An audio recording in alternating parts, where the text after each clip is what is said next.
ഈശോ മിശിഹായ്ക്ക് സ്തുതിയായിരിക്കട്ടെ.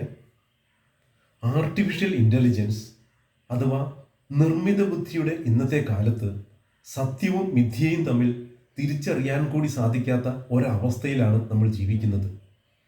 ആർട്ടിഫിഷ്യൽ ഇൻ്റലിജൻസിൻ്റെ സഹായത്തോടെ നിർമ്മിച്ച ഈ ഒരു ഓഡിയോ സഭാപ്രസംഗകൻ 1-ാം അധ്യായത്തെക്കുറിച്ച് നല്ലൊരു ഉൾക്കാഴ്ച ലഭിക്കാൻ നമുക്ക് ഇടയാക്കും. എന്നെ വളരെയേറെ ചിന്തിപ്പിച്ചിട്ടുള്ള ഒരു വചന ഭാഗമാണിത്. അതിൻ്റെ വെളിച്ചത്തിൽ വർഷങ്ങൾക്ക് മുമ്പ് ഷാലോം ടൈംസ് മാസികയിൽ പ്രസിദ്ധീകരിച്ച എൻ്റെ ഒരു ലേഖനത്തിൽ ഞാൻ ഇപ്രകാരം എഴുതിയിരുന്നു: സഭാപ്രസംഗകൻ 1:2 പറയുന്നത് പോലെ സകലവും മിഥ്യയെങ്കിൽ പിന്നെ എന്താണ് സത്യം? യോഹന്നാൻ 18:38 സത്യത്തോട് തന്നെയുള്ള പീലാത്തോസിൻ്റെ ഈ ഒരു ചോദ്യം, ഉത്തരമില്ലാത്ത ഈ ഒരു ചോദ്യം ഇന്നും ഈ പ്രപഞ്ചത്തിലെങ്ങും അലയടിക്കുന്നു. എന്താണ് സത്യം? ചരിത്രത്തിൽ ഞാനാണ് സത്യം എന്ന് പ്രഖ്യാപിച്ച ഒരേ ഒരു വ്യക്തിയേ ഉള്ളൂ, അത് യേശുക്രിസ്തു മാത്രമാണ്. യോഹന്നാൻ 14:6 നമ്മൾ ഇപ്രകാരം വായിക്കുന്നു: വഴിയും സത്യവും ജീവനും ഞാനാണ്. അതുപോലെ തന്നെ യോഹന്നാൻ 15:5 നമ്മൾ ഇപ്രകാരം വായിക്കുന്നു: എന്നെ കൂടാതെ നിങ്ങൾക്ക് ഒന്നും ചെയ്യാൻ കഴിയുകയില്ല. യേശുവിനെ കൂടാതെ നമ്മൾ പലതും ചെയ്യുമായിരിക്കും. എന്നാൽ അവസാനം തിരിഞ്ഞു നോക്കുമ്പോൾ സഭാപ്രസംഗകനെ പോലെ നമുക്കും തോന്നും, ഞാൻ ചെയ്തതത്രയും മിഥ്യയും പാഴ്വേലയുമായിരുന്നു എന്ന്. ചുരുക്കത്തിൽ യേശുവിനോടുകൂടി അധ്വാനിച്ചവ മാത്രമേ നിലനിൽക്കുകയുള്ളൂ എന്നർത്ഥം. മറ്റെല്ലാം മിഥ്യയും പാഴ്വേലയുമാണ്. എൻ്റെ ജീവിതത്തെക്കുറിച്ച് തന്നെ ഞാൻ പലപ്പോഴും ചിന്തിക്കാറുണ്ട്. കോഴിക്കോട് നാഷണൽ ഇൻസ്റ്റിറ്റ്യൂട്ട് ഓഫ് ടെക്നോളജിയിൽ നിന്നും കമ്പ്യൂട്ടർ എഞ്ചിനീയറിംഗിലെ ആദ്യ ഡോക്ടറേറ്റ് നേടിയ വ്യക്തിയാണ് ഞാൻ. പിന്നീട് എഞ്ചിനീയറിംഗ് കോളേജ് പ്രിൻസിപ്പളായും മറ്റ് പല സ്ഥാനങ്ങളിലിരുന്നും ജോലി ചെയ്തിട്ടുമുണ്ട്. നിരവധി രാജ്യാന്തര സമ്മേളനങ്ങളിൽ വിശിഷ്ടാതിഥിയായും ചെയർപേഴ്സണായും പങ്കെടുത്തിട്ടുമുണ്ട്. എന്നാൽ 60 വയസ്സ് കഴിഞ്ഞ ഞാനിന്ന് റിട്ടയറായി പ്രത്യേകിച്ച് ഒന്നും ചെയ്യാനില്ലാതെ വീട്ടിലിരിക്കുമ്പോൾ സഭാപ്രസംഗകനെ പോലെ ഇപ്രകാരം ചിന്തിക്കാറുണ്ട്: ഞാൻ ചെയ്തതത്രയും മിഥ്യയും പാഴ്വേലയുമായിരുന്നു. സ്വാഗതം. നിങ്ങൾ എപ്പോഴെങ്കിലും ഒരുപാട് കഷ്ടപ്പെട്ട് എന്തെങ്കിലും നേടിയ ശേഷം ഇതിനാണോ ഞാൻ ഇത്രയും അധ്വാനിച്ചത് എന്ന് സ്വയം ചോദിച്ചിട്ടുണ്ടോ? അല്ലെങ്കിൽ ഈ സോഷ്യൽ മീഡിയയിലൊക്കെ എല്ലാവരുടെയും ആ ഒരു പെർഫെക്റ്റ് ജീവിതം കാണുമ്പോൾ നമ്മുടെ സ്വന്തം ജീവിതത്തിന് എന്താണൊരർത്ഥം എന്ന് തോന്നിയിട്ടുണ്ടോ? അതെല്ലാവർക്കും തോന്നുന്നൊരു കാര്യമാണ്. എങ്കിൽ ഏകദേശം 2300 വർഷം പഴക്കമുള്ള ഒരു പുസ്തകം ഒരു പക്ഷെ നിങ്ങൾക്കായി എഴുതിയതാണെന്ന് തോന്നിയേക്കാം. നമ്മളിന്ന് പരിചയപ്പെടാൻ പോകുന്നത് സഭാപ്രസംഗകൻ എന്ന പുസ്തകമാണ്. നിങ്ങളുടെ മുന്നിലുള്ളത് അതിന്റെ ആമുഖവും 1-ാം അധ്യായവുമാണ്. നമുക്കൊരുമിച്ച് നോക്കാം എന്തുകൊണ്ടാണ് ഈ പുരാതന ഗ്രന്ഥം ഇന്നത്തെ നമ്മുടെ ഈ ഡിജിറ്റൽ യുഗത്തിലെ ചില വലിയ ചോദ്യങ്ങൾക്ക് ഉത്തരം നൽകുന്നതെന്ന്. തീർച്ചയായും ഈ പുസ്തകത്തിന്റെ ഒരു തുടക്കം തന്നെ ഒരു പ്രഹേളികയാണല്ലേ. എഴുതിയയാള് സ്വയം പരിചയപ്പെടുത്തുന്നത് ദാവീദിന്റെ പുത്രനും ജെറുസലേമിലെ രാജാവുമെന്നാണ്. അപ്പോ സ്വാഭാവികമായും സോളമൻ രാജാവ്? അതെ, എല്ലാവരും അങ്ങനെയാണ് കരുതുക. എന്നാൽ നിങ്ങളുടെ കയ്യിലുള്ള ആമുഖത്തിൽ പറയുന്നത് പോലെ ഇതിലെ ഭാഷയും ചിന്തകളുമൊക്കെ വെച്ചു നോക്കുമ്പോൾ ഇത് BC 3-ാം നൂറ്റാണ്ടിൽ ജീവിച്ച ഒരു യഹൂദ ചിന്തകൻ എഴുതിയതാവാനാണ് സാധ്യത. അതായത് സോളമന് ശേഷം നൂറ്റാണ്ടുകൾ കഴിഞ്ഞ്. അതെ, നൂറ്റാണ്ടുകൾ കഴിഞ്ഞ്. ഇതിൽ ഗ്രീക്ക് തത്വചിന്തയുടെ ഒരു സ്വാധീനം പോലും കാണാം. അപ്പോൾ ആരാണ് എഴുതിയതെന്ന ഈയൊരു നിഗൂഢത ഒരുപക്ഷെ ഈ പുസ്തകത്തിന് കൂടുതൽ ആഴം നൽകുന്നുണ്ട്. ഇതൊരു വ്യക്തിയുടെ മാത്രം ചിന്തയല്ല, മറിച്ചൊരു കാലഘട്ടത്തിന്റെ മുഴുവൻ സംശയങ്ങളുമാണ് ഇതിൽ പ്രതിഫലിക്കുന്നത്. അപ്പോ ശരിയാണ്, ആരാണ് എഴുതിയതെന്നതിനേക്കാൾ എന്താണ് എഴുതിയിരിക്കുന്നതെന്നതിലാണ് കാര്യം. നമുക്ക് ഇതിലെ ഏറ്റവും പ്രധാനപ്പെട്ട, ഒരുപക്ഷെ ഏറ്റവും ഞെട്ടിക്കുന്ന ഒരു ആശയത്തിലേക്ക് നേരിട്ട് കടക്കാം. പുസ്തകം തുടങ്ങുന്നത് തന്നെ ഇങ്ങനെയാണ്: മിഥ്യകളിൽ മിഥ്യ, സകലവും മിഥ്യ. ഇത് വായിച്ചാൽ ആർക്കാണ് ഒരു ഉന്മേഷം തോന്നുക? എല്ലാം വെറുതെയാണെന്ന് പറഞ്ഞുകൊണ്ട് തുടങ്ങുന്ന ഒരു പുസ്തകത്തിൽ നിന്ന് നമ്മൾ എന്ത് പ്രതീക്ഷിക്കാനാണ്? നല്ല ചോദ്യമാണ്. ഇവിടെ മിഥ്യ എന്ന് പരിഭാഷപ്പെടുത്തിയിരിക്കുന്ന ഹിബ്രു വാക്ക് ഹെബൽ എന്നാണ്. അതിന് ഒരുപാട് അർത്ഥങ്ങളുണ്ട്. വെറും ശൂന്യത എന്നല്ല, ഒരു ശ്വാസം പോലെ, അല്ലെങ്കിൽ ഒരു ആവി പോലെ, നമുക്ക് പിടിക്കാൻ കിട്ടാത്തത്, ക്ഷണികമായത് എന്നൊക്കെയാണ് അതിന്റെ ശരിക്കുള്ള അർത്ഥം. പുക പോലെ. അതെ, ജീവിതം ഒരു പുക പോലെയാണ്. നമുക്കതിനെ പിടിക്കാനോ പിടിച്ചു നിർത്താനോ കഴിയില്ല. അതാണ് ഗ്രന്ഥകാരൻ ഉദ്ദേശിക്കുന്നത്. ഇന്നത്തെ ഹസിൽ കൾച്ചറിൽ ജീവിക്കുന്ന നമുക്ക് ഇത് വളരെ പ്രസക്തമാണ്, അല്ലേ? ശരിയാണ്. നമ്മൾ കരിയർ ഉണ്ടാക്കുന്നു, പണം സമ്പാദിക്കുന്നു, വീട് വയ്ക്കുന്നു, എന്നിട്ടൊരു നിമിഷം തിരിഞ്ഞു നോക്കുമ്പോൾ ഇതെല്ലാം കയ്യിൽ നിന്ന് വഴുതിപ്പോകുന്നൊരു പുക പോലെയാണെന്ന് ചിലപ്പോൾ തോന്നാം. ആ ഒരു ആശയം വ്യക്തമാക്കാനാണോ അദ്ദേഹം പ്രകൃതിയിലെ ചില ഉദാഹരണങ്ങളൊക്കെ കൊണ്ടുവരുന്നത്? അതെ. തലമുറകൾ വരുന്നു പോകുന്നു, പക്ഷേ ഭൂമിക്കൊരു മാറ്റവുമില്ല. സൂര്യൻ ഉദിക്കുന്നു, അസ്തമിക്കുന്നു, വീണ്ടും അതേ യാത്ര തുടരുന്നു. നദികൾ സമുദ്രത്തിലേക്ക് ഒഴുകുന്നു, പക്ഷേ സമുദ്രം നിറയുന്നുമില്ല. സത്യം പറഞ്ഞാൽ ഇത് കേൾക്കുമ്പോൾ ഒരുതരം മടുപ്പാണ് തോന്നുന്നത്. ഒരു അവസാനമില്ലാത്ത ചക്രം പോലെ. ആ മടുപ്പ് തന്നെയാണ് ഗ്രന്ഥകാരനും അനുഭവിക്കുന്നത്. അദ്ദേഹം പ്രകൃതിയെ ഒരു കണ്ണാടിയായി ഉപയോഗിക്കുകയാണ്. ഓഹോ. പ്രകൃതിയിലെ ഈ ചാക്രികമായ, ലക്ഷ്യമില്ലാത്തതെന്ന് തോന്നുന്ന ആവർത്തനങ്ങൾ കാണുമ്പോൾ അദ്ദേഹത്തിന് മനുഷ്യന്റെ ജീവിതവും അതുപോലെയാണെന്ന് തോന്നുന്നു. നമ്മുടെ ഒരു 9 to 5 ജീവിതം പോലെ. തിങ്കളാഴ്ച വരുന്നു, വെള്ളിയാഴ്ചയാകാൻ കാത്തിരിക്കുന്നു. വീണ്ടും തിങ്കളാഴ്ച വരുന്നു, ആ ചക്രം ഇങ്ങനെ കറങ്ങിക്കൊണ്ടേയിരിക്കുന്നു.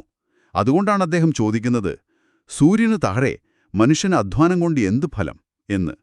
ഈ അനന്തമായ ആവർത്തനത്തിൽ എന്താണ് ശരിക്കും നേടാനുള്ളത്? ഈ ആവർത്തനത്തെക്കുറിച്ചുള്ള ചിന്തയാണ് അടുത്ത വലിയ ആശയത്തിലേക്ക് നമ്മളെ എത്തിക്കുന്നത്.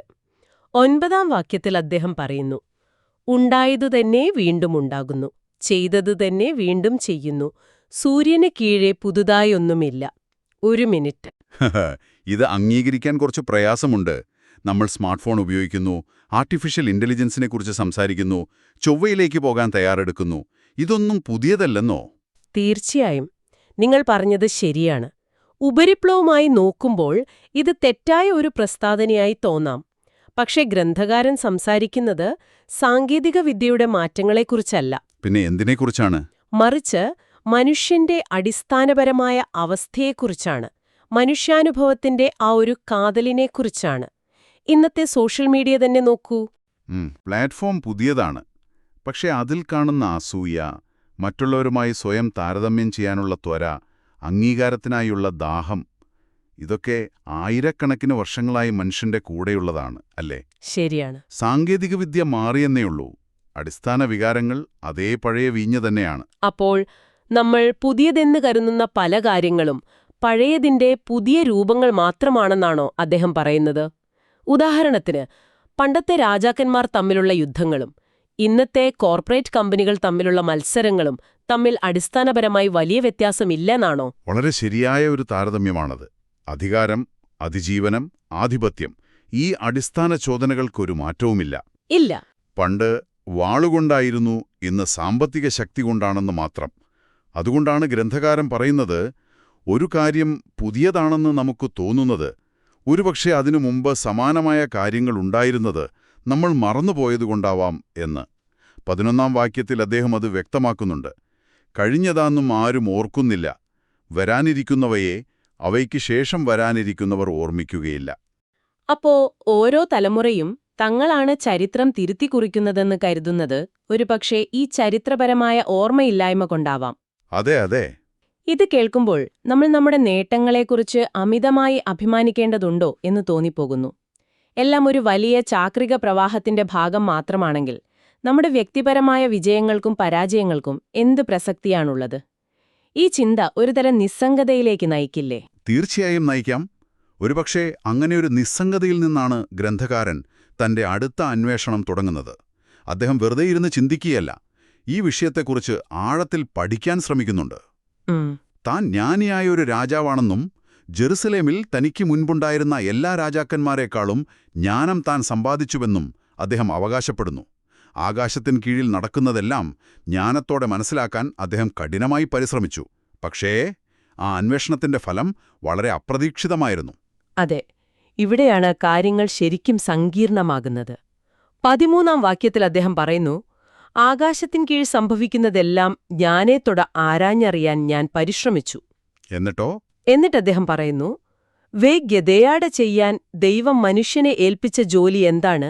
ക്ലേശകരമാണ്. അതായത് ലോകത്തെ മനസ്സിലാക്കാനുള്ള ശ്രമം പോലും ഒരുതരം കഠിനമായ ജോലിയാണെന്ന് അദ്ദേഹം തിരിച്ചറിയുന്നു. അതിന്റെ ഫലമോ? ഫലമിതാണ്, സൂര്യന് കീഴെ നടക്കുന്ന എല്ലാ പ്രവൃത്തികളും ഞാൻ വീക്ഷിച്ചു, എല്ലാം മിഥ്യയും പാഴ്വേലയുമേ. കൂടുതൽ പഠിച്ചപ്പോൾ അദ്ദേഹത്തിന് കാര്യങ്ങൾ കൂടുതൽ വ്യക്തമാവുകയല്ല, കൂടുതൽ അർത്ഥശൂന്യമായി തോന്നുകയാണ് ചെയ്തത്. അതെ, അതിലും അപ്പുറത്തേക്ക് അദ്ദേഹം പോകുന്നുണ്ട്. വെറും പ്രവൃത്തികൾ മാത്രമല്ല, ജ്ഞാനം നേടാനുള്ള ശ്രമം പോലും പാഴ്വേലയാണെന്ന് അദ്ദേഹം പറയുന്നു. അതെങ്ങനെ? 17-ാം വാക്യത്തിൽ അത് വ്യക്തമാണ്. ജ്ഞാനത്തെയും അറിവിനെയും ഉന്മാദത്തെയും ഭോഷത്തെയും വിവേചിച്ചറിയാൻ ഞാൻ ഉദ്യമിച്ചു. ഇതും പാഴ്വേലയാണെന്ന് ഞാൻ കണ്ടു. ഇത് നമ്മൾ സാധാരണ ചിന്തിക്കുന്നതിന് നേരെ വിപരീതമാണ്. ജ്ഞാനം നേടുന്നത് ഒരു നല്ല കാര്യമല്ലേ? ഇതെന്തൊരു വിരോധാഭാസമാണ്. നമ്മൾ കുട്ടികളോട് നന്നായി പഠിക്കാൻ പറയുന്നു, അറിവ് നേടാൻ പ്രോത്സാഹിപ്പിക്കുന്നു, അറിവാണ് ശക്തിയെന്ന് പഠിപ്പിക്കുന്നു. എന്നിട്ടിവിടെ പറയുന്നു അറിവ് കൂടിയാൽ ദുഃഖം കൂടുമെന്ന്. ഇത് രണ്ടും എങ്ങനെ ശരിയാകും? ഇത് കേൾക്കുന്ന ഒരാൾക്ക് സ്വാഭാവികമായും തോന്നാം, എങ്കിൽ പിന്നെ ഒന്നും അറിയാതിരിക്കുന്നതല്ലേ നല്ലതെന്ന്. ആ ചോദ്യം തന്നെയാണ് ഗ്രന്ഥകാരനും ചോദിക്കുന്നത്. അതിനുള്ള കാരണം അദ്ദേഹം അടുത്ത വാക്യത്തിൽ പറയുന്നുണ്ട്. ഈ പുസ്തകത്തിലെ തന്നെ ഏറ്റവും പ്രശസ്തവും അതേസമയം അസ്വസ്ഥതയുണ്ടാക്കുന്നതുമായ വാക്യമാണത്. ഏതാണത്? ജ്ഞാനമേറുമ്പോൾ ദുഃഖവുമേറുന്നു, അറിവ് വർദ്ധിക്കുമ്പോൾ വ്യസനവും വർദ്ധിക്കുന്നു.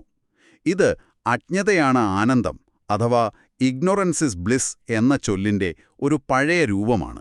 പക്ഷേ എന്തുകൊണ്ടാണ് ജ്ഞാനം ദുഃഖം വർദ്ധിപ്പിക്കുന്നത്? ലോകത്തെക്കുറിച്ച് കൂടുതൽ മനസ്സിലാക്കുമ്പോൾ നമുക്ക് കൂടുതൽ നിയന്ത്രണവും സമാധാനവുമല്ലേ കിട്ടേണ്ടത്? ഒരു ഉദാഹരണം പറയാം.